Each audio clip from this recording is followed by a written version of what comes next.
Ya, selamat pagi. Assalamualaikum warahmatullahi wabarakatuh.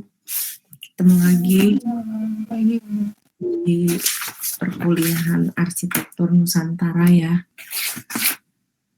Selamat menunaikan ibadah puasa untuk yang menjalankannya. Mohon maaf lahir batin. Kita baru ketemu lagi ya.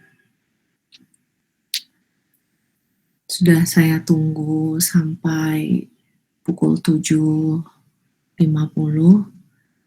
Yang hadir ada 27 orang. Sambil saya absen, nanti kita lihat materinya untuk hari ini ya. Kelihatannya nggak terlalu banyak kan materinya, bisa kalian lihat juga sebetulnya di LMS, lalu penugasan juga udah ada di LMS, betul kan? Dikerjakan saja. Yang minggu lalu juga masih ada yang belum mengerjakan, saya lihat. Kayaknya sih masih bisa, udah nggak bisa ya? Kayaknya udah nggak bisa sih yang minggu lalu. Mungkin yang minggu ini bisa dikerjakan ya untuk melengkapi nilai-nilai harian gitu. Ya mungkin pertanyaannya nanti kalau yang udah ikut MBKM gimana gitu kan. Ya nilai itu alangkah baiknya kita maksimalkan gitu aja. Jadi pikirnya selama kita masih bisa menambah nilai-nilai itu gitu ya, mendingan kita kerjain aja gitu sih, menurut saya. Tenggorokan saya agak kurang enak, semalam kayaknya kena hujan. Oke, kita presensi dulu aja ya materinya belakangan, soalnya nggak terlalu banyak juga kan.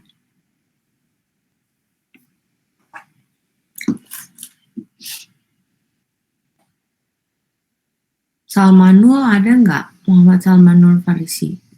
Ini saya lihat absennya khawatir kurang sih. Padahal udah suka saya bantuin juga ya kalau asinkron.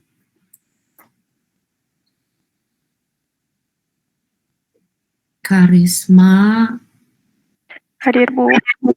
Ya, Muhammad Yazid. Belum hadir. Nadia. Wahyu Dwi. Filsa. Dandi. Hadir, Bu. Filsa hadir. Dandi. Prahita.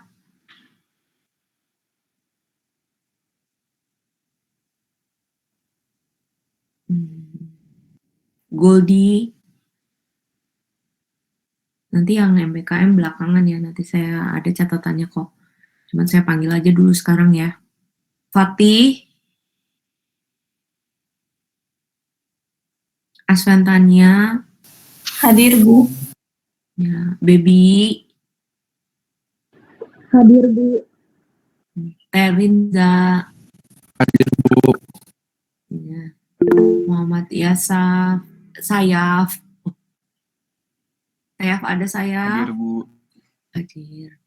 Ada, Bu. Ada siapa yang kirim message nih? Oh, nggak ada ya. Yasaf hadir. Rara. Hadir, Bu. Sayaf hadir. Rara hadir. Muhammad Farel.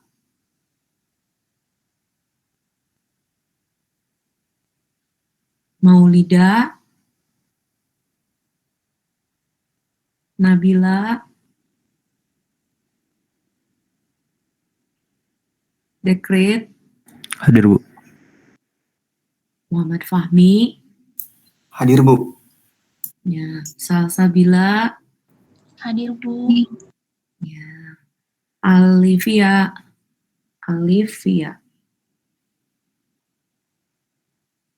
Denisa. Hadir, Bu. Ahmad Zaki.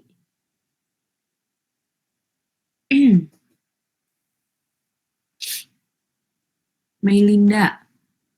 Hadir, Bu. Raihan. Ayu. Ayu Ramadianti.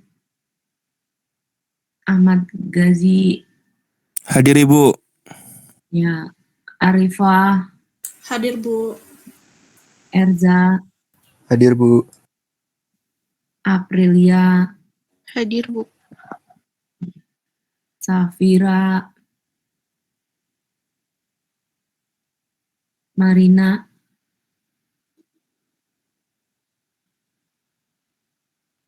Azra. Rafliani. Hadir Bu.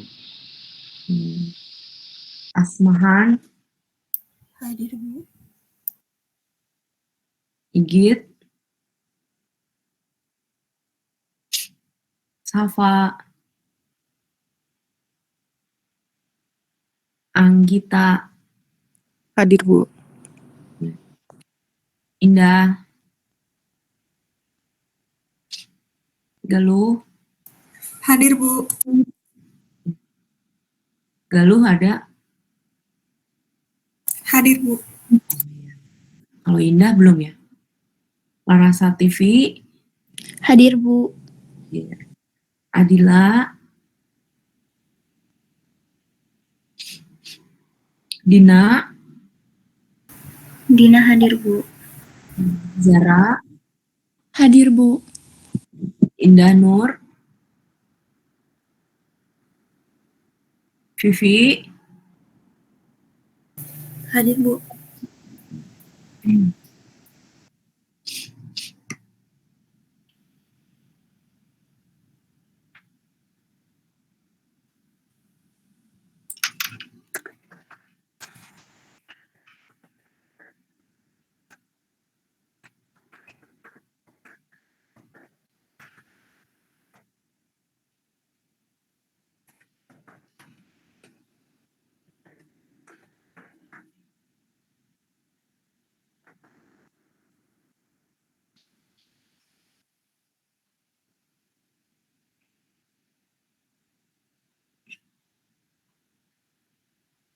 Buka dulu kameranya yuk.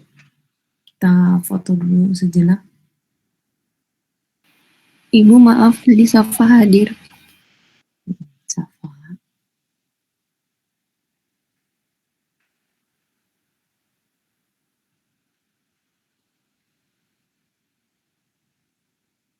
Yuk buka dulu kameranya yuk.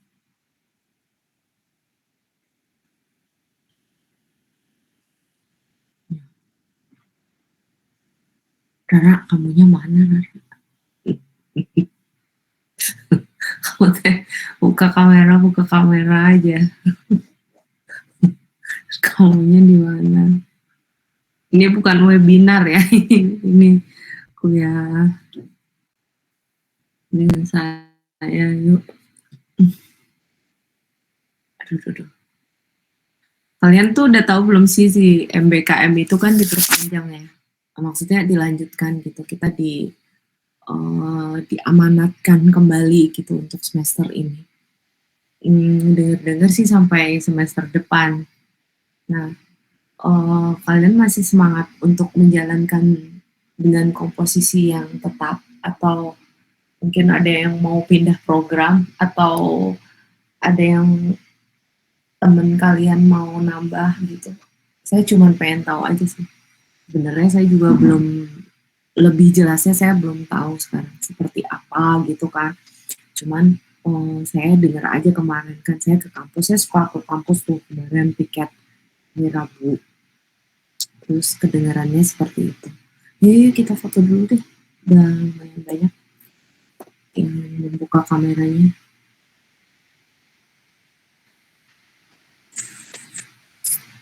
Pas ya, cuma segini. Gak ada lagi yang hadir. 1, 2, 3. Lagi ya. 1, 2, 3. Sip. ya kalian tahu tentang MBKM itu, atau mungkin ada teman-teman yang tadinya belum terlibat di MBKM terus sekarang berminat gitu buat ikutan MBKM. Nah, ada nggak sih yang gitu-gitu? Karena saya pikir kalau misalnya sampai 3 semester gitu, enggak 3 semester deh, sampai 2 tahun lebih lah gitu pokoknya, 4 semester dan lain-lain. Nah, itu tuh lumayan lama sih menurut saya gitu. Apakah dengan jumlah mata kuliah yang segitu gitu loh, kalian masih bersemangat gitu, artinya ya manfaatnya pasti ada gitu kan, cuman akhirnya saya khawatir kalian berpikir kayak worth it nggak ya gitu ya, tapi manfaatnya dan pengalamannya sih udah pasti gitu ya kan. Terus dengan program yang sama mungkin kalian ada kejenuhan nggak gitu. Kalau saya sih jujur ya, kalau saya mau nggak mau harus di program yang tetap kan, karena saya kompetensinya di situ gitu, dan studi lanjut saya juga pada bidang itu gitu ya. Jadi saya mau nggak mau mas ya, artinya saya tuh ya udah harus istiqomah aja gitu loh ya kan. Kalau kalian kan sebetulnya mungkin siapa tahu ada yang pengen pindah program lah gitu, atau mau teman saya yang atau yang belum pernah terlibat kayaknya pengen ikut deh karena IP-nya sekarang memenuhi syarat misalnya, atau apalah dan lain-lain. Nah kayak gitu-gitu ada nggak gitu kemungkinannya? Coba buat yang udah pernah pengalaman di MBKM semester sebelumnya, ada kesan-kesannya nggak gitu? Saya cuma pengen tahu secara personal buat saya sendiri sih, nggak bakal saya bilangin gimana-gimana juga. Karena saya tahu sebetulnya program yang sekarang akan terjadi. Hanya kemarin udah ada undangan-undangan itu kan ya, buat sosialisasi atau apa sih di lupa. Kemarin di kampus sempat bilang mau ada sosialisasi. Oh iya, hari Sabtu ini kan mahasiswanya ya, biasanya hari apa ya, kita sosialisasi itu Kamis kalau nggak salah.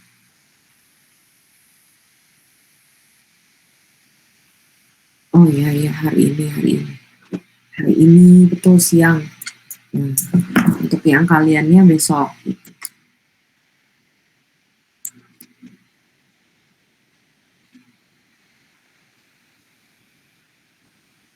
Ini kita buka dulu materinya ya.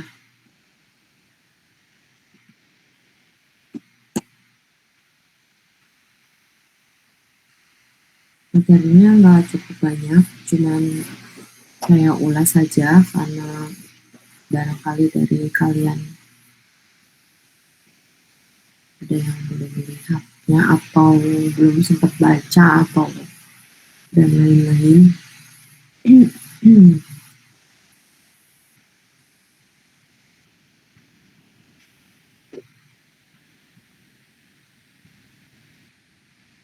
Sudah terlihat?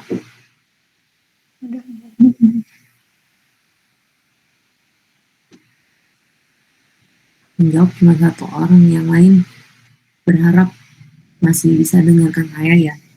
Sudah terlihat, Bu. Suara saya jelas? Atau suara saya terputus-putus nggak? Jelas, Bu. Jelas, Bu. Iya, jadi sekarang mengenai hunian dan istana ya.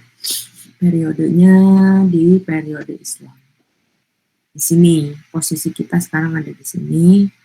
Jadi kita menginjak ke 1300 Masehi. Sesuai dengan timeline yang pernah kita perlihatkan di perkuliahan-perkuliahan sebelumnya juga. Ini juga sama, di sini juga beberapa contoh yang diberikan, artinya peninggalan arsitektur hunian dan istana begitu pada periode Islam.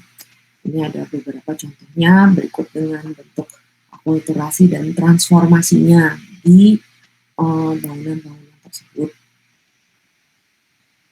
Jadi di sini beberapa versi tentang sejarahnya masuk Islam. Jadi mungkin di antara kalian udah sering mendengar atau udah mengetahui juga atau udah sering baca juga gitu ya kalau Islam tuh masuk ke Nusantara itu seperti apa.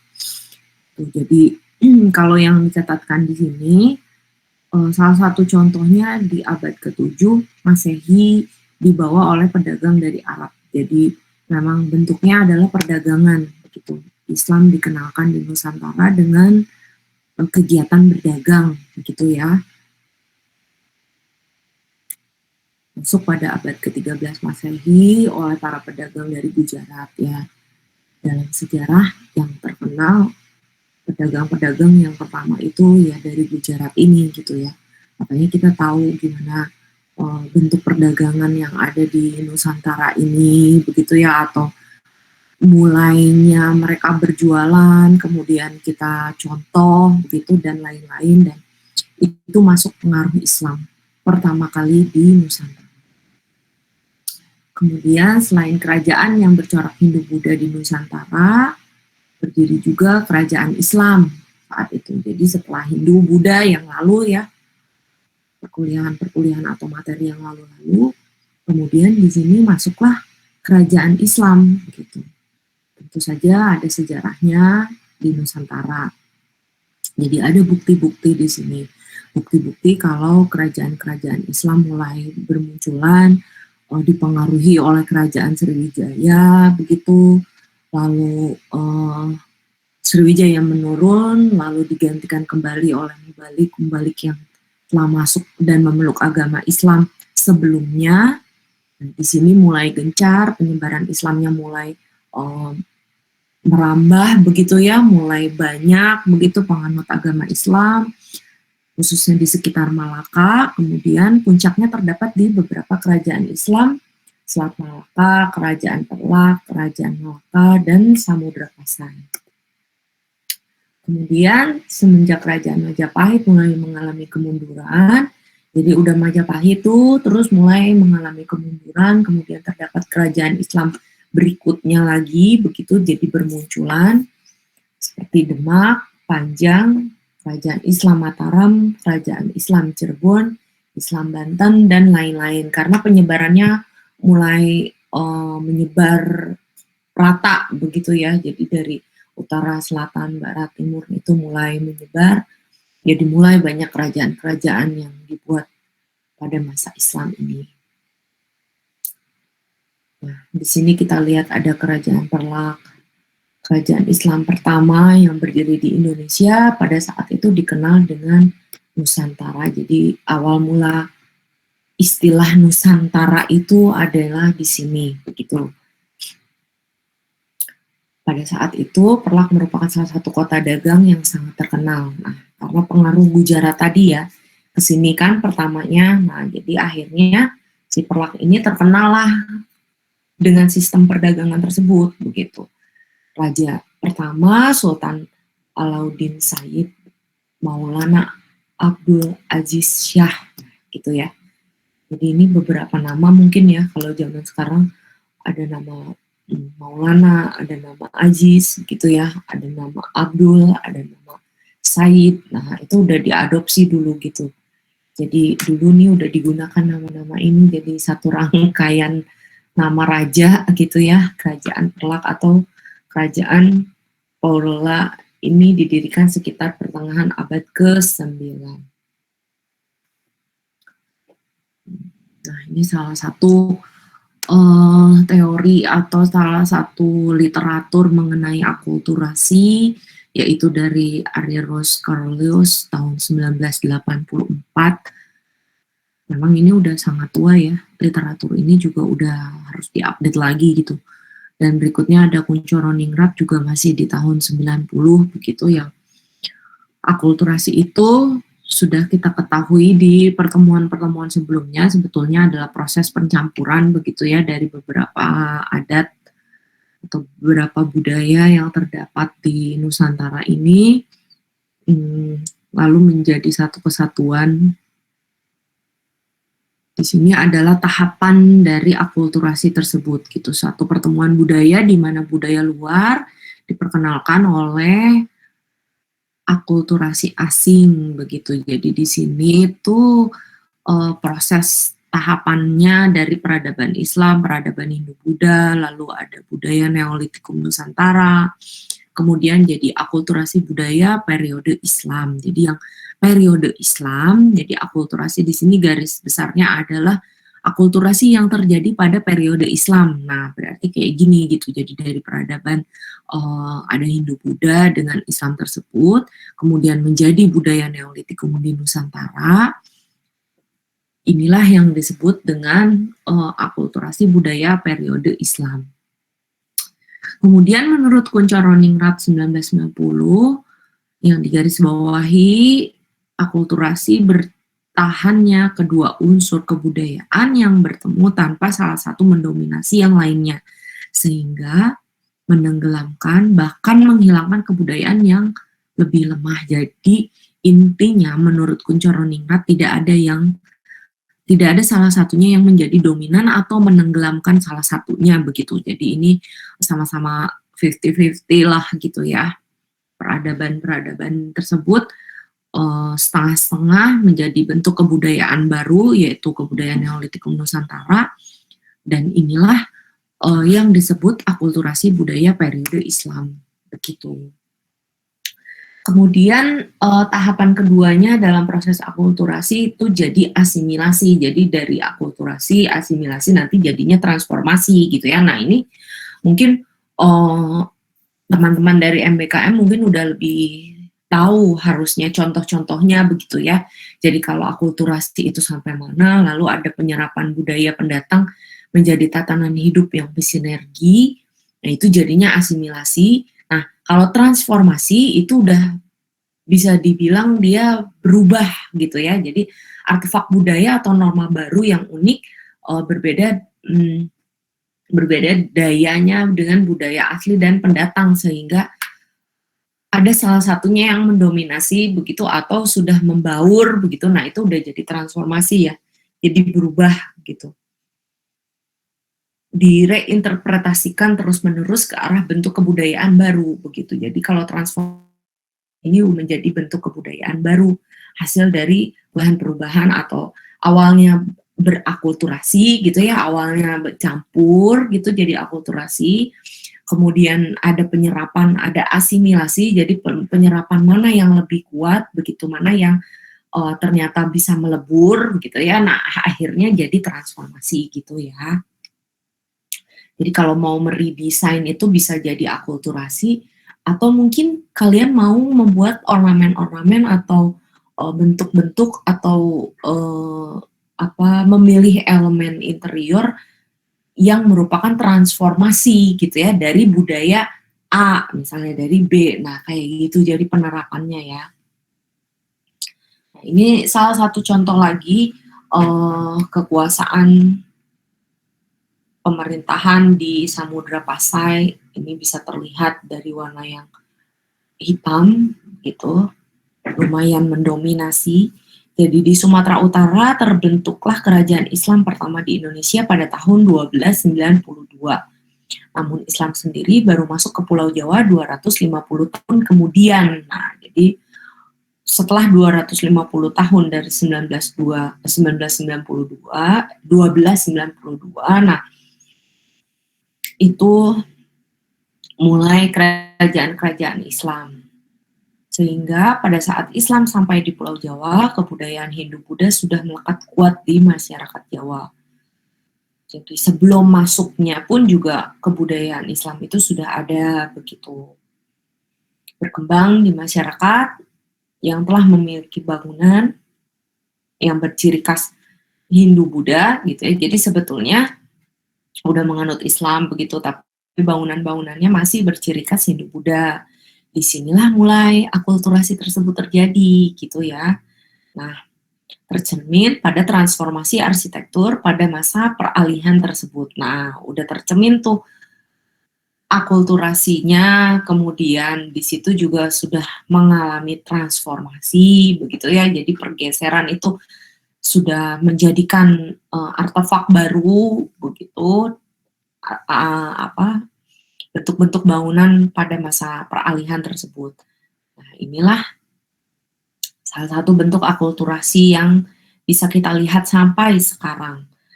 Datangnya budaya Islam merupakan kebiasaan beribadat mereka, tentu saja berubah fungsi jadi bentuk tempat beribadah tersebut. Jadi misalnya yang tadinya tempat beribadah Hindu-Buddha, kemudian digunakan sebagai tempat beribadah umat Islam. Nah gitu ya misalnya ya. Nah kalau di Masjid Kudus ini kan memang bentuk bangunannya akhirnya seperti ini kan. Oh, sekarang apalagi udah ada bangunan barunya begitu ya. Kalau zaman dulunya mungkin hanya bangunan utamanya saja ini gitu yang kita lihat bentuk-bentuk candi misalnya. Nah, itu masjid tapi bentuknya bentuk kayak candi gitu ya. Tinggalan pada masa itu gitu. Nah,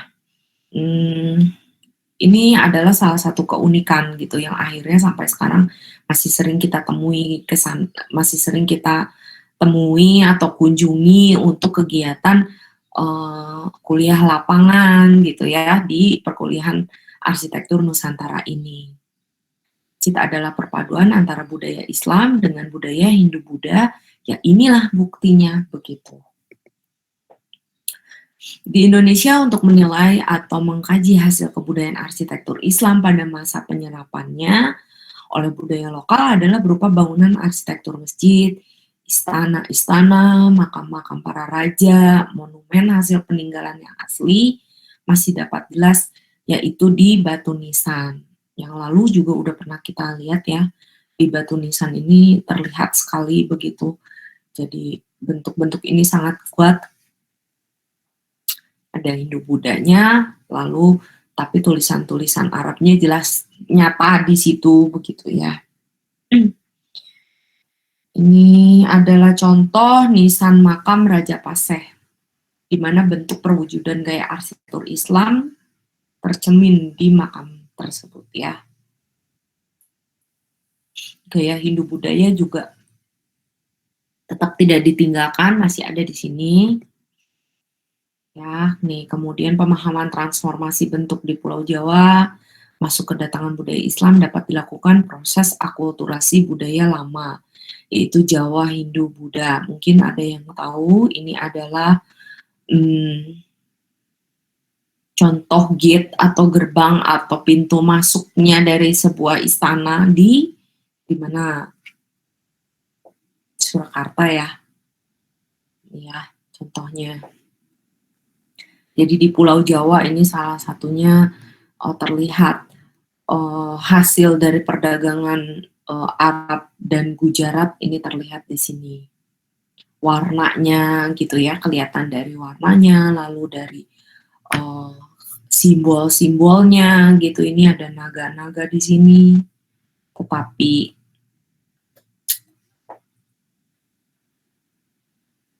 bentuk kubah-kubahnya ini juga udah kayak Islam begitu, jadi udah pengaruh-pengaruh Islam, tetapi tetap si para Gujarat tersebut juga terlihat di sini gitu. Jadi kayak perpaduan Cina, Arab gitu ya, Hindu, Buddha gitu ada di sini. Nah, ini ciri bangunan Islam periode awal. Bisa kalian lihat juga mungkin di materi pertemuan hari ini. Jadi ciri khas konstruksi Hindunya itu seperti apa begitu ya.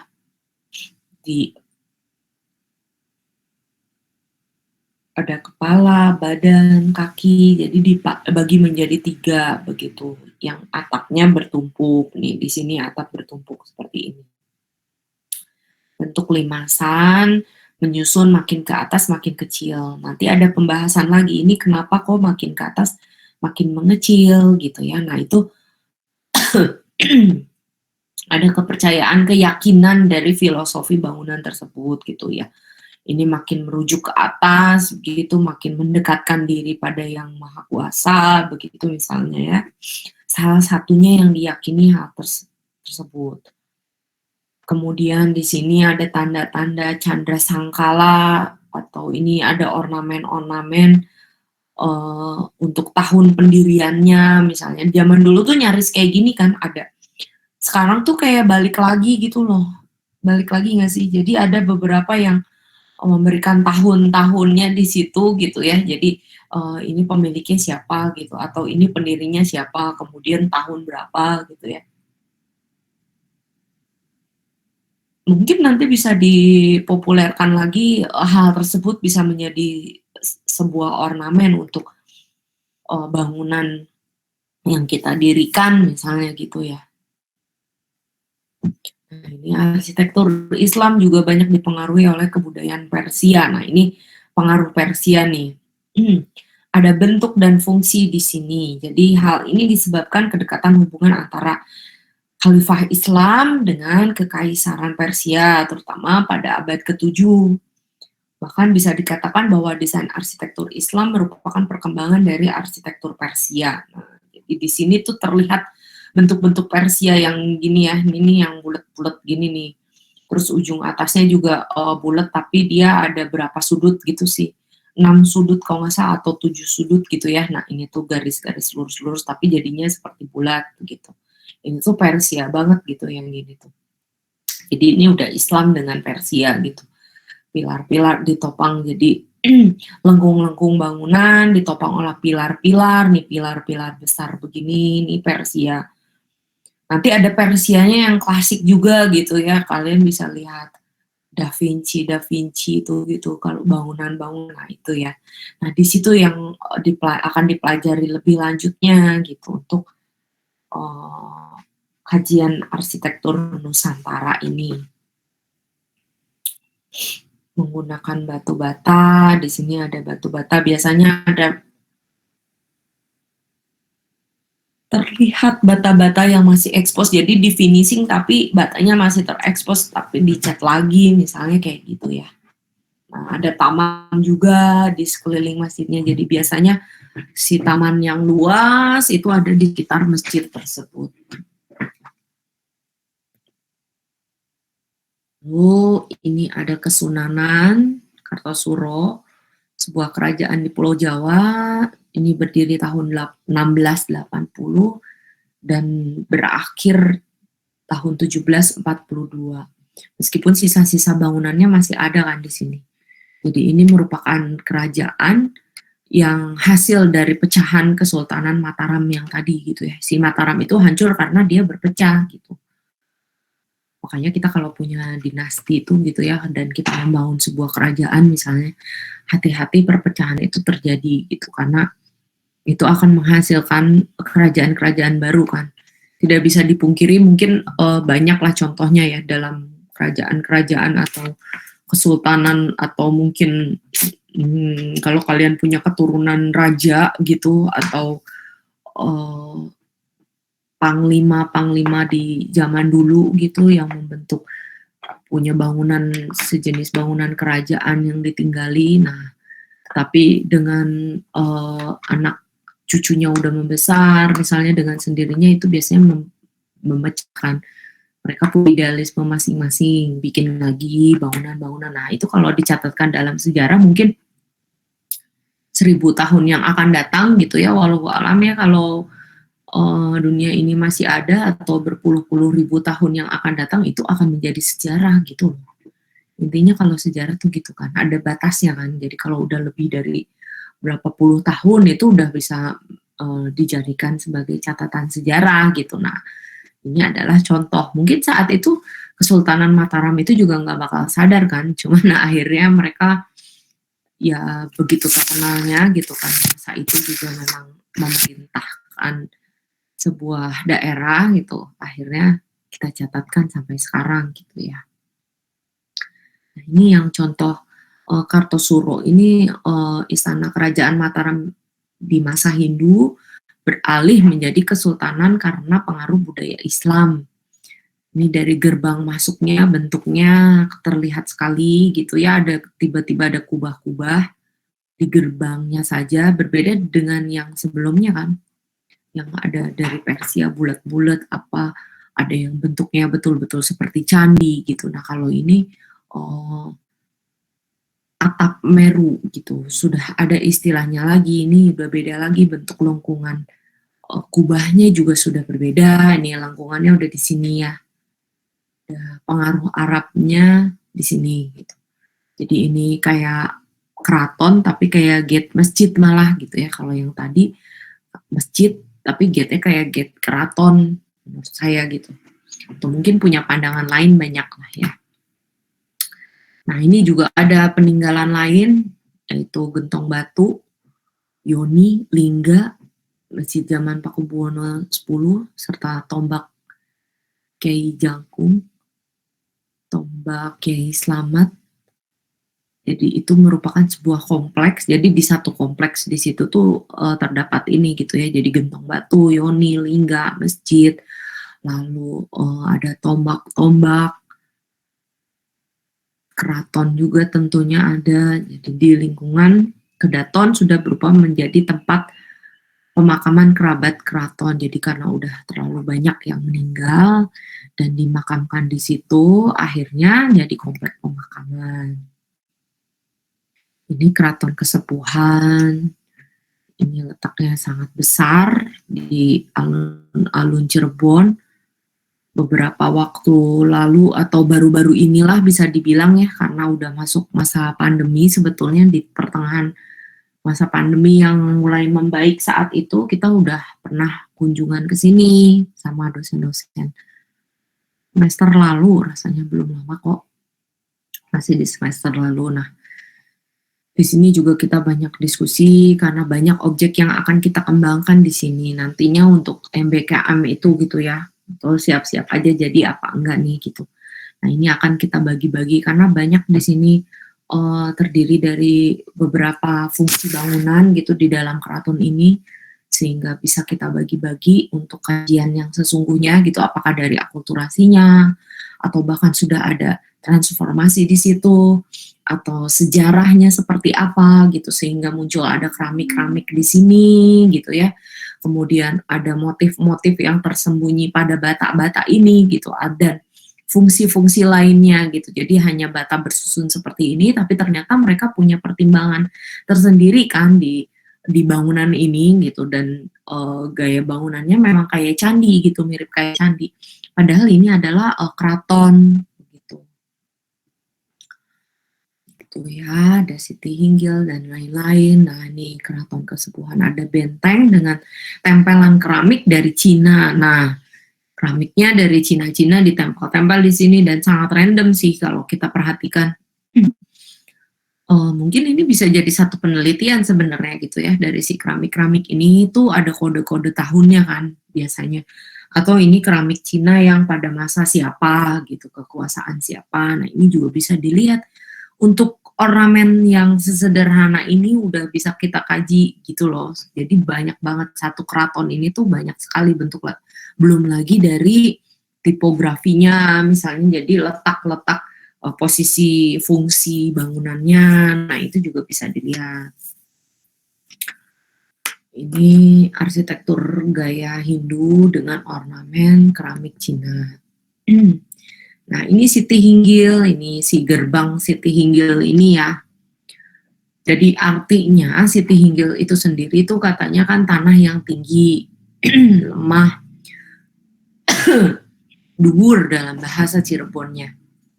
Jadi kalau ada orang Cirebon pasti bisa lebih menjelaskan lah ya ini apa. Cuman saya nggak tahu kalau kalian sebagai orang Cirebon udah pernah sempat mengetahui nggak gitu ini lebih lanjutnya tuh seperti apa gitu, dia tuh punya cerita apa gitu sehingga dasar pembentukan si gerbangnya tuh seperti ini gitu ya. Ini udah terlihat seperti bentuk-bentuk modern gitu, tetapi unsur candinya tetap masih ada gitu kan kalau kita simpulkan secara sederhana gitu sebetulnya di sini.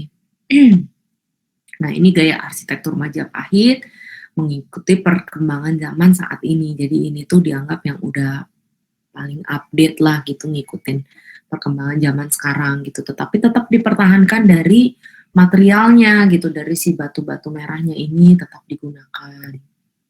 Karena kalau zaman dulunya ya memang yang material yang terdekat yang bisa diperoleh di situ ya si bata merah itu, sehingga bata merah itu digunakan secara keseluruhan untuk bangunan tersebut begitu ya.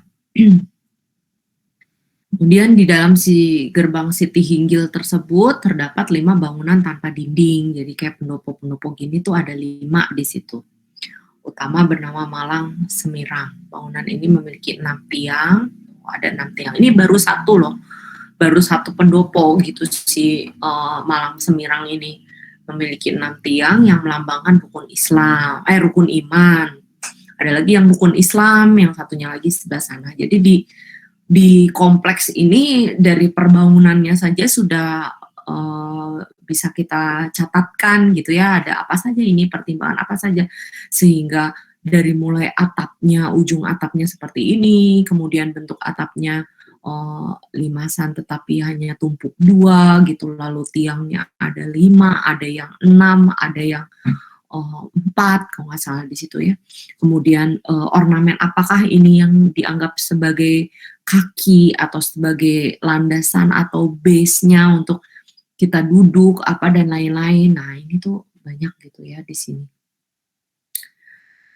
Di sini seluruhnya memiliki tiang, jumlahnya ada 20 yang melambangkan sifat-sifat Allah. Jadi dari bangunan-bangunan yang ada di sini, kelima bangunan yang ada di dalam Siti Hinggil ini, kalau dijumlahkan tiangnya itu ada 20 gitu. Kalau kita lihat langsung ke sana bisa menghitungnya dan bisa melihatnya langsung ya. Ini salah satu contohnya saja. Begitu. Ini juga masih di dalam Keraton Kesepuhan. Jadi di sini banyak sekali pembahasan tentang Keraton Kesepuhan ini karena dia banyak di dalamnya tuh gitu ya, luas dan dari satu kompleks tetapi bisa banyak makna-makna dan bentuk-bentuknya pun juga berbeda-beda gitu. Nah, ini tuh masih di dalam Keraton Kesepuhan gitu, tetapi dia ada Keraton Pangkuwati, merupakan bangunan pertama yang dibangun Pangeran Cakrabuana selaku kuwunya. Jadi ini tuh bangunan pertama dibangun di situ malah gitu ya. Tapi bentuknya seperti ini. Nah, itu kan juga seperti banyak unsur kolonialnya begitu ya, atau mungkin pengaruh-pengaruh Cina juga ada di sini gitu ya, atau dan lain-lain, banyak pengaruhnya di sini. Nah, ini salah satu pemerintahan yang menyebarkan Islam juga di Cirebon gitu. Ini sangat berpengaruh adanya di sini. Ini juga masih interior Keraton Kanoman Cirebon, itu dalamnya seperti ini. Jadi tidak memiliki dinding yang full begitu ya di keseluruhannya. Jadi ini perpaduan antar bangunan utama dengan teras, tetapi terasnya juga udah sangat besar dan berfungsi banyak begitu di teras Keraton Kesepuhan ini gitu ya. Kemudian ini keraton yang Kanomannya. Keraton Kanoman sama seperti Keraton Kesepuhan masih memiliki ornamen Cina. Di sini keramik khususnya gitu ya. Ini ada keramiknya yang udah pecah juga kalau kita perhatiin di sana langsung kan. Ada keramik yang gambarnya itu juga udah nyaris hilang gitu. Tetapi tentunya itu adalah keramik-keramik yang bercerita gitu, yang bisa bercerita di situ. Meskipun ceritanya nggak nyambung kayak candi ya, kayak relief di candi. Kalau relief di candi kan ceritanya nyambung tuh. Kalau yang keramik di sini tidak. Tapi kalau kita mau membuat cerita, mungkin ada jalan ceritanya di sini gitu loh, bisa dilihat. Oh, ini kayaknya pernah datang ke sini gitu si kerajaan ini. Ini ratu ini pernah meninggalkan ornamen dengan motif bunga-bunganya di sini di keramik ini. Nah, kayak gitu-gitu sih. Begitu, ini di Keraton Kanoman juga ada arsitektur Hindu, masih kental pada periode Islam. Ini sudah menjadi transformasi bentuk yang unik, jadi udah jadi bentuk baru ya. Nah, ini salah satu contoh yang sudah bertransformasi dari arsitektur Hindu ke periode Islam.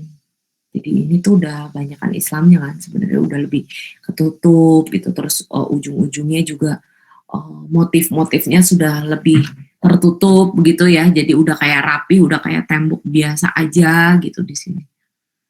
Ini sudah bertransformasi. Nah, ini contoh ya, ini contoh ornamen keramik Cina salah satu motif begitu yang senada gitu yang ada di dinding keraton tersebut. Nah, ini tuh bisa dicari sebenarnya kalau kalian senang gitu ya, kalau orang sejarah ini bisa dicari keramik ini tuh tahun berapa ya, lalu siapa ya, pada masa siapa ya membuatnya gitu ya. Karena musim-musim itu bisa diteliti begitu intinya. Nah, ini ada gapura, terlihat gapura gaya Hindu, dindingnya bukaan gaya Islam, jadi udah kayak gaya Islam gitu ya, jadi hanya seperti bangunan masjid atau kubah masjid atau atap masjid yang dipotong begitu saja lalu dijauhkan sedikit gitu menjadi gerbang atap meru peninggalan zaman klasik Prahindu, jadi ini masih klasik Prahindu kayaknya, tapi udah lekat dengan Islam gitu. Nah, di sini berikutnya ada Keraton Ngayogyakarta. Ini juga cukup besar. Ini kalau kita lihat dari tipologinya begitu ya, atau posisi bangunan yang ada di dalam keratonnya tergambarkan seperti ini. Mungkin kalian bisa buat untuk kerajaan-kerajaan lainnya mungkin ya, karena kita ada kamera drone juga sebenarnya kan, punya tuh program MBKM tuh punya drone. Nah, kita bisa membuatkan seperti ini gitu. Rencananya bekerja sama dengan program 2. Jadi program 2 itu kan yang bisa mendigitalkan semua ini. Nah, ini bisa dibuat. Ini hunian dari Kesultanan Yogyakarta, merupakan pecahan dari Kerajaan Mataram, bercorak Hindu. Secara fisik, Istana Para Sultan Yogyakarta memiliki 7 kompleks, yaitu Sitinggil, Ler, yang di utara, kemudian ada lagi Kamandunga Utara, jadi Kamandunga Ler, jadi yang utara-utara, lalu ada Sri Manganti Kedaton. Nah, Sri Manganti Kedaton itu letaknya kurang lebih di sini, tuh ya. Nah, ini kan bisa dilihat utara, selatan, barat, timurnya yang mana gitu ya dari sini. Kemudian bisa diteliti lagi secara letak geografisnya atau analisa site-nya begitu, atau nanti masuk lagi ke dalam analisa bangunannya begitu ya. Lalu masuk lagi lebih dalamnya analisa elemen interiornya gitu ya. Jadi kalau meneliti itu kayak gitu. Jadi kalian kalau S1 kemudian S2 kemudian S3 ya kurang lebih kayak gitu juga gitu. Dari meneliti itu makin mendalam, makin spesifik gitu. Akhirnya nggak tahu yang lain gitu ya, jujur ya. Saya kadang-kadang jadi suka lupa yang lain gitu karena diberi amanat untuk studi lanjut tuh lanjut tambah tinggi gitu ya kuliahnya, tetapi kajiannya tambah mendalam gitu loh, artinya tambah kecil, skupnya tuh udah tambah mengerucut gitu kan, akhirnya yang luarnya itu kadang-kadang jadi terabaikan gitu ya, jujur. Jadi mungkin nanti lama-lama saya mesti banyak diskusi dengan teman-teman mahasiswa gitu, karena hal-hal yang umumnya malah saya yang udah lupa gitu nanti. Begitu. Jadi ini adalah bagian-bagian utama dari Keraton Yogyakarta. Mungkin kalau Yogyakarta tuh udah lebih familiar ya, kalian kan udah lebih sering lah. Kayaknya rata-rata semua orang tuh mengalami gitu loh wisata ke Yogyakarta, bener nggak? Cuman mungkin gitu, kalau kita jalannya dengan keluarga gitu, kalau kita cuman ngunjungin doang atau kita pengen belanja doang ke Malioboro misalnya, atau Dagadu, ataupun kita ngopi-ngopi di Filosofi Kopi misalnya, atau apa dan lain-lain ya, mungkin kita nggak bakal terlalu peduli kan, nggak bakal terlalu merhatiin gitu bentuk bangunan-bangunan, lalu ornamennya, lalu sejarahnya apalagi, lalu apa saja material yang terdapat di situ, belum lagi elemen interiornya apa dan lain-lain. Nah, itu nggak bakal juga ya nggak sih? Jujur saya juga kadang-kadang ya karena saya ada kebutuhan aja gitu kan, makanya saya kadang sudut pandangnya, oh ini ternyata ini ya gitu ya. Tapi kalau anak saya mungkin yang nggak ngeh juga dan yang nggak guna juga mungkin gitu ya, buat anak saya mikirnya kan, oh ya lagi buat apa juga gitu belajar itu gitu ya. Tapi kalau untuk sekedar tahu mungkin mereka akhirnya dengar gitu, kayak anak saya mungkin sekilas pernah dengar gitu, oh pernah dengar nih, oh kayaknya Bunda pernah cerita ini gitu. Nah, mungkin sama sih kalian juga akan seperti itu. Mungkin nanti suatu saat kalau kaliannya yang sudah berkeluarga mungkin dan kalian ada ketertarikan satu hal gitu ya untuk neliti lebih lanjut gitu, kalau sambil kalau neliti tuh hobi sih sebenarnya. Jadi mau kalian profesinya jadi apapun gitu ya, mau nanti kalian mau bikin konsultan diri gitu, mau kalian punya perusahaan yang bergerak di bidang furniture sekalipun misalnya, atau konsultan arsitektur interior dan lain-lain, kalau yang memang suka neliti biasanya tetap aja suka ini apa ya sebenarnya, ini dari mana ya, nah gitu-gitu loh maksud saya. Jadi yang namanya meneliti itu bukan hanya profesi dosen gitu, bukan hanya profesi seorang peneliti atau budayawan atau sejarawan gitu, tapi siapapun bisa gitu maksudnya ya. Suatu saat kalau kelak kalian nanti masih tertarik, nah ini adalah salah satu bangunan yang ada di Keraton Yogyakarta. Ini tuh Cinanya kuat banget kalau kalian udah pernah kunjungi ke sana ya. Jadi kayak dominan gold merah gitu ya. Hanya si pilar-pilarnya saja gitu yang sudah udah diwarnai hijau. Nah itu juga kan hijau, merah, gold itu juga pengaruhnya bukan dari kita kan asalnya. Tetapi dia atapnya joglo gitu loh, atapnya Jawa banget gitu. Kemudian pilarnya juga, tiang-tiangnya juga, soko-sokonya juga gitu ya, soko gurunya yang di tengah bangunan itu juga bisa terlihat itu Jawa banget gitu. Kemudian ada tiang-tiang lainnya yang bisa dilihat dari ornamennya gitu, ukiran-ukirannya, kemudian dari warnanya, terus bentuk-bentuk ada klasik-klasiknya juga gitu ya. Nah ini tuh betul-betul, ini tuh masih akulturasi sih menurut saya gitu, karena ini tidak menjadi bentuk yang ya memang sudah bertransformasi menjadi bentuk baru gitu, tetapi menurut saya ini masih sama-sama kuat gitu, masih dipadukan begitu saja gitu menjadi sebuah uh, bangunan yang bisa kita lihat seperti ini gitu. Gitu ya, merah, gold, kuning, hitam, hijau tua gitu di sini tuh. Nah ini masih di Keraton Yogyakarta juga. Ini tuh depannya yang tadi ya, depannya yang pohon ini tuh. Oh, ini juga dari gerbang masuknya terlihat. Dan ini masih dipertahankan sampai sekarang ya. Kalau di Jogja tuh masih banyak kan gerbang-gerbang gini. Gitu, lebih lanjutnya bisa kalian baca. Nah ini tuh dari ornamen atap yang hanya satu bagian ini tuh kalau kita lihat ya macam-macam banget di sini gitu. Ada dari naga, dari tanaman-tanaman, dari buah-buahan, dari dedaunan, kemudian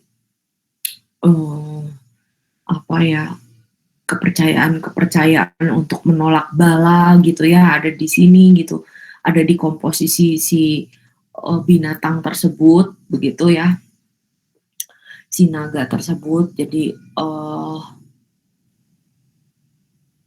disinilah suka digunakan bangunan yang masih digunakan untuk pelaksanaan upacara adat di keraton nih kayak gini.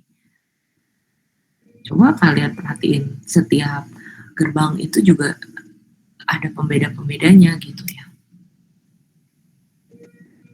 Begitu ya, bisa kalian lihat lagi, bisa dibaca-baca lagi, atau kalian cari lagi penelitian sejenis kalau masih iseng gitu, pengen penasaran dengan hal tersebut.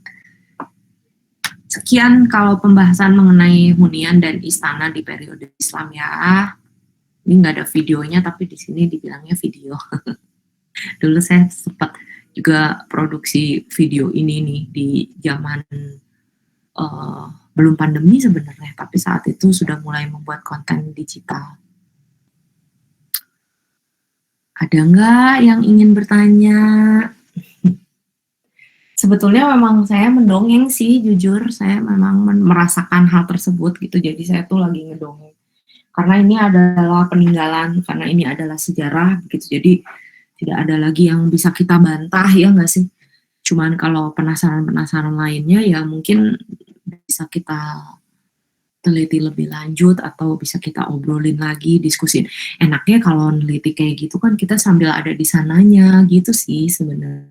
Karena kalau dari gambar, emang iya, terus kayak gimana sih emang gitu-gitu kan. Pasti masih adalah hal-hal yang kayak gitu. Nanti suatu saat ya, siapa tahu ada rezeki dan ketertarikan yang sama kita berangkat ke sana gitu. Ada yang ingin didiskusikan atau ditanyakan?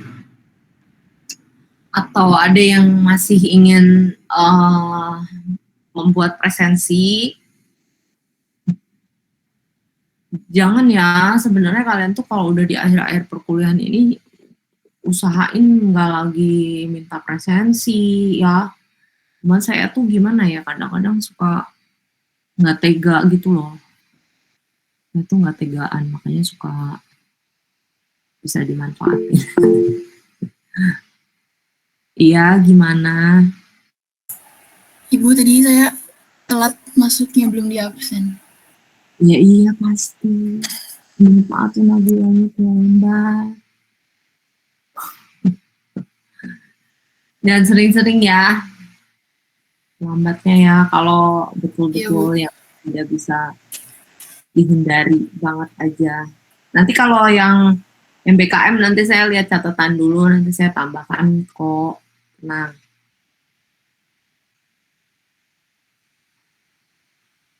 siapa lagi? Sudah. Nabila Khairunisa ya? Betul ya? Iya, Bu. Siapa lagi yang ke tangan tadi? Coba bilang. Bu, saya Bu, Dendi Permana. Kalian tuh ya. Kenapa sih? Ceritain dulu nggak mau ah. Lambatnya kenapa? Adila, Indah, Azra, Olivia, nggak jadi. Ibu mohon Kenapa coba? Tangannya ditarik lagi. Nggak mau cerita. Ibu Kenapa? mohon maaf, tadi saya izin udah di WA juga sih. Apa namanya? Mati lampu jadi telat koneksinya. Tapi udah tetap nyambung lagi. Ya oke deh. Tapi belum absen gitu Adila. Iya, nggak ke absen. Baik. Mana ya? Kamu tulis nim deh di kolom chat semuanya. Siapa yang mau ditambahkan absensinya? Daripada nanti saya di WA lagi. Terus sayanya nggak baca WA gitu, lupa.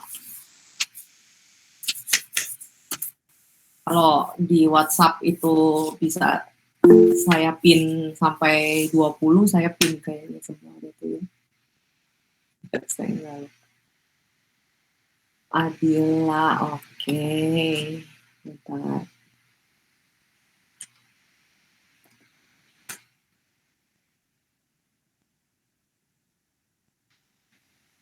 Adila, apa lagi tadi? Adila, Adila.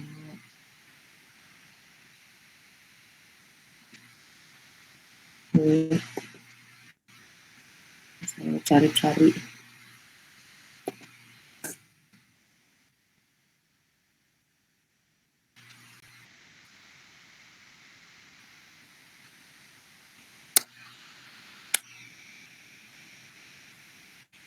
Tunggu, ini Grasiasnya melambat.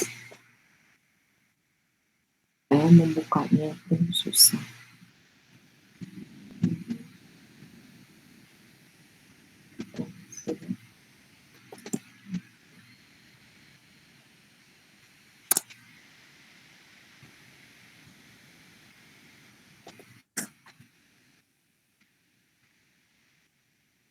Tunggu ya, belum ya. Baru sampai Dandi.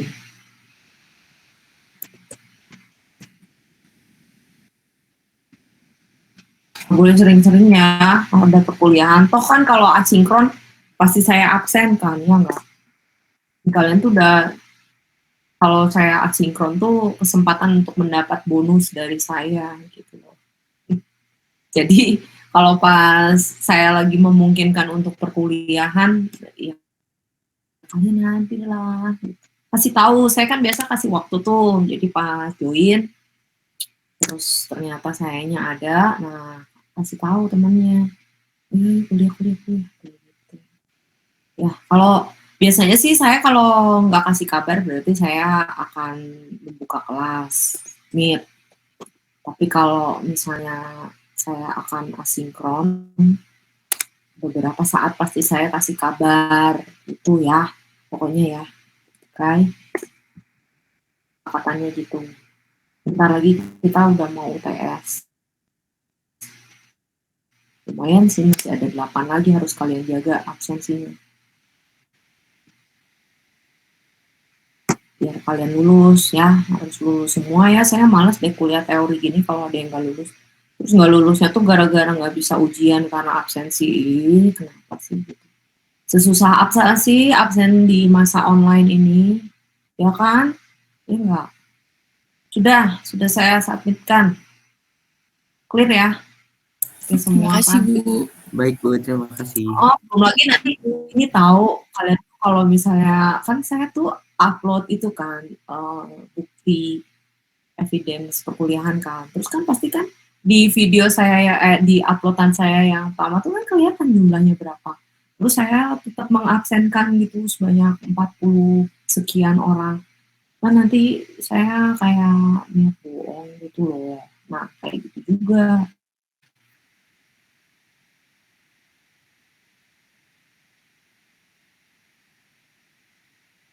Ya perlu saya cerita gampang lah dibukain lagi absen.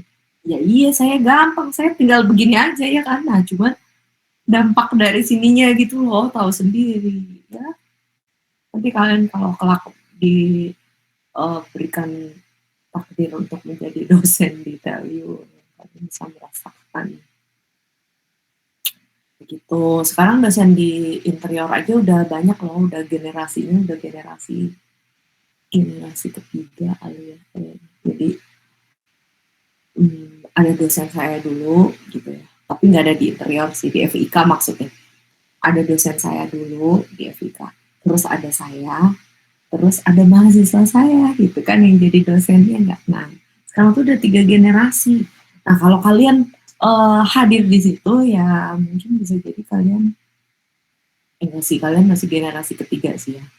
Jangan lah ya, nanti kalian udah deket saya pensiun ya, udah ada anaknya siapa ya, misalnya anaknya Bu Kiki misalnya, atau anaknya siapa sih yang kalian kenal dosen lain yang periodenya seangkatan Bu Maisita gitu ya.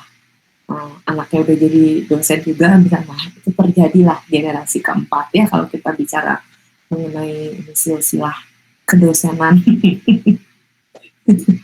Tapi kita semua taat dengan aturan, mau kita nggak ada senioritas sih menurut saya pribadi ya, nggak tahu ya kalau ada beberapa pihak atau beberapa dosen yang merasakan hal yang berbeda dengan saya kurang tahu gitu. Tapi kalau buat saya pribadi gitu, saya mikirnya udah nggak musim sih senioritas sekarang ya, senioritas dari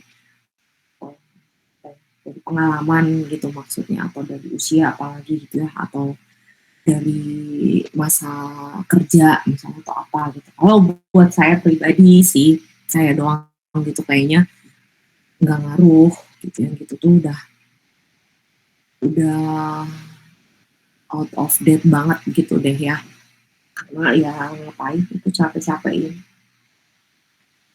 Hanya lebihnya gitu ya, hanya lebihnya saja ya, sama kalian seperti dengan orang tua kan gitu. Kalau lebihnya tuh cuman karena pengalamannya lebih gitu ya, enggak, ya iyalah pengalamannya lebih, orang umurnya aja udah lebih gitu kan. Jadi kalau misalnya perjalanan perjalanan hidup kalian itu sampai 20 tahun misalnya, kalau saya udah hampir 50 tahun misalnya begitu ya, nah kan 30 tahunnya itu kan berarti pengalaman yang belum pernah kalian alami dan mungkin tidak akan pernah kalian alami gitu, dan itu aja sih bedanya gitu. atau mungkin bisa kalian alami di kemudian hari gitu, ternyata kembali lagi gitu masanya seperti saya dulu misalnya. Itu walau alam.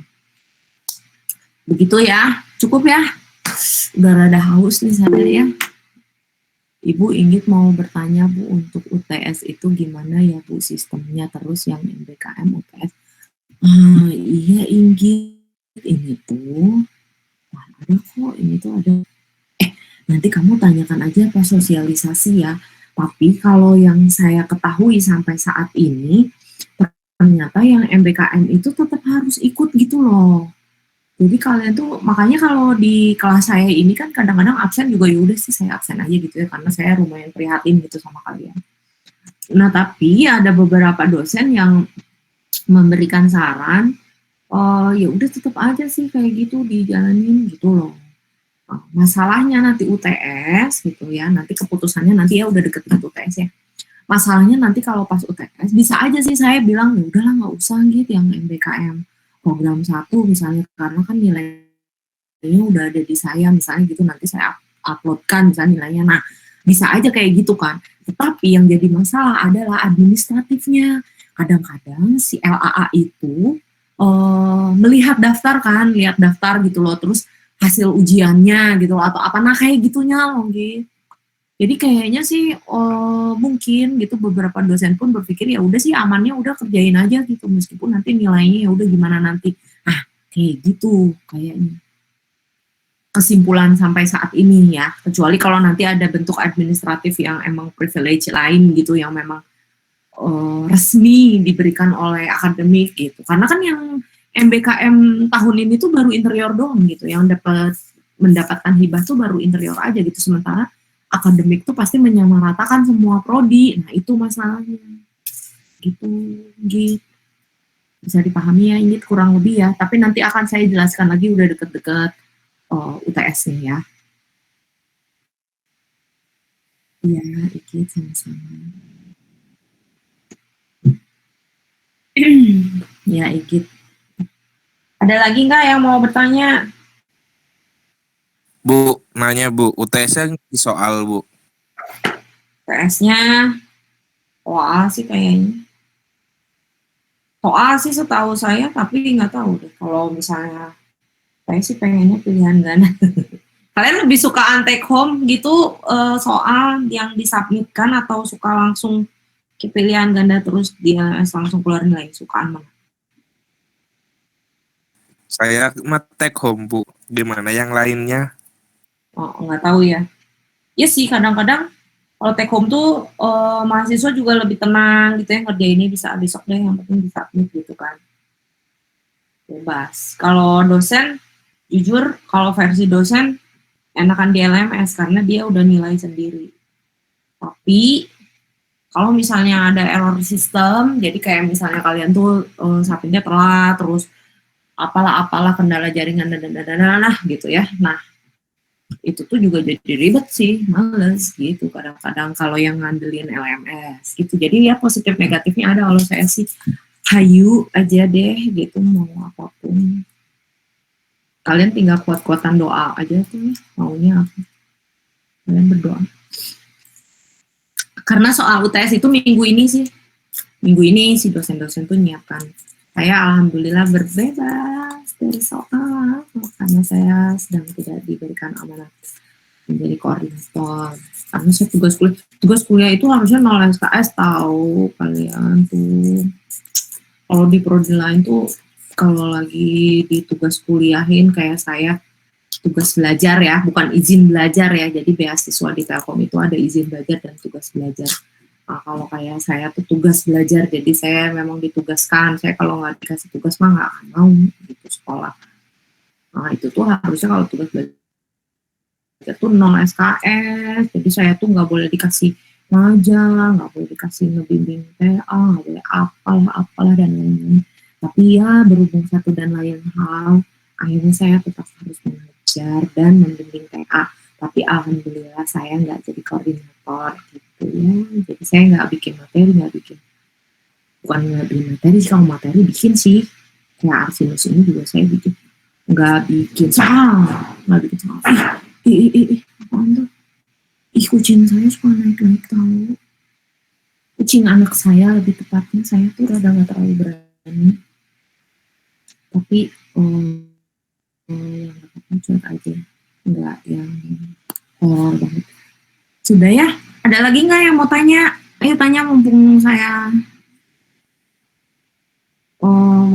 haus. Ya haus tapi saya puasa, jadi saya nggak akan minum, jadi biar mengalihkan haus saya gitu maksudnya.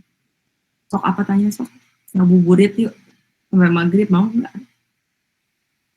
Kalian siapa dong yang bisa bantuin saya ini menulis?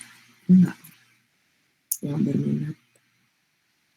Nulis apa gitu ya pasti ya. Nantilah ya. Suatu saat ya nanti ya. Saya membutuhkan kalian. Karena ternyata kuliah S3 itu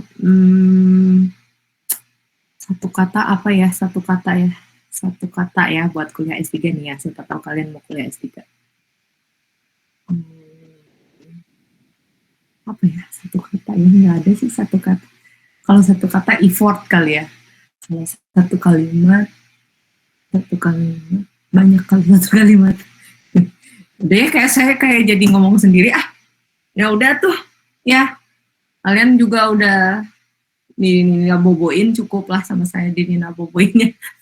Gazi itu cuman Gazi doang yang kelihatan mukanya. Gazi mau kuliah S3 enggak, sok atuh gantiin saya Gazi lah, mau. Boleh Bu. Ayo sok Gazi. Saya tuh stres dah, saking stresnya tuh suka nggak jelas apa gitu yang harus saya lakukan. Terus saya tuh harus apa sih gitu, harus kayang begitu atau koprol. Males pisan jadi mahasiswa teh ya, pengen lulus aja gitu dan. Tapi yang nggak bisa ya kalau saya kan tugasnya, jadi saya harus berdedikasi begitu karena nanti kalau nggak diselesaikan ya gimana tuh, saya berhutang ya kepada negara, tell you.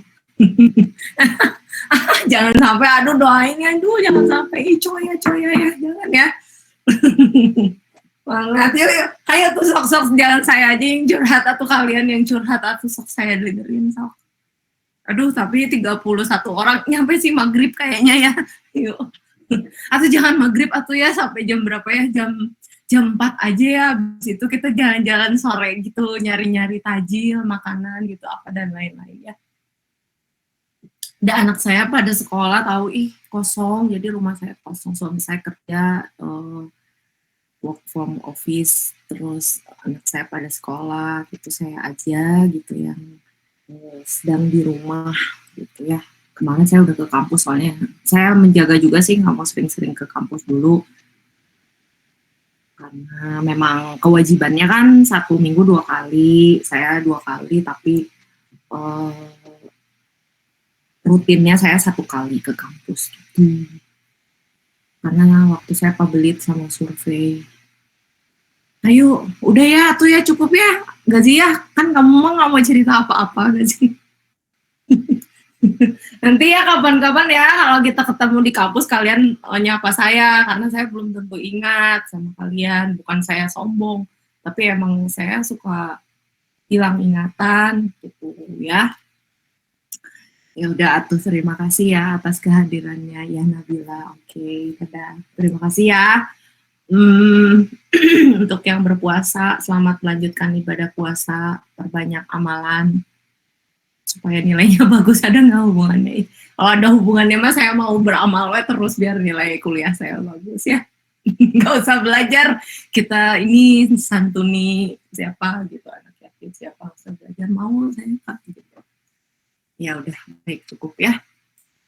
Terima kasih atas kehadirannya. Selamat pagi. Assalamualaikum warahmatullahi wabarakatuh. Dadah semuanya. Waalaikumsalam warahmatullahi wabarakatuh. Terima kasih.